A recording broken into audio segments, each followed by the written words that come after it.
বাংলাদেশে প্রথম জনসভায় গ্রেনেড হামলা হয়েছিল বেগম জিয়ার জনসভায়। জিয়ার যে উত্থানটা সেটা শুরু হয়েছিল সহানুভূতি দিয়ে, কারণ উনি জিয়াউর রহমান সাহেবের ওয়াইফ ছিলেন।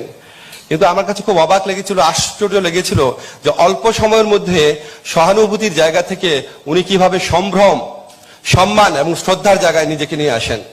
আমরা একটা স্টেজে উনাকে আর বেগম জিয়াউর রহমান ভাবতাম না, আমরা উনাকে খালেদা জিয়া ভাবতাম। ওনার একটা নিজস্ব পার্সোনালিটি উনি এরশাদ বিরোধী মুভমেন্টের মধ্যে গড়ে তুলেছিলেন এবং একটা আনপ্যারালাল একটা ভাবমূর্তি গড়ে তুলেছিলেন, যেটা এখনো রয়েছে। আমার কাছে মনে হয়েছে, আমি একটু উনার সম্পর্কে বলতে চাই, এরকম সুযোগ এসেছে আমার কাছে মনে হয়েছে উনার কিছু ইউনিক বৈশিষ্ট্য আছে, আপনারা লক্ষ্য করে দেখবেন। খুব রেয়ার বৈশিষ্ট্য, বাংলাদেশের পলিটিক্যাল লিডারদের মধ্যে এরকম কম দেখা যায়।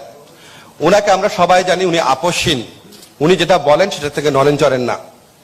সেটা কখন?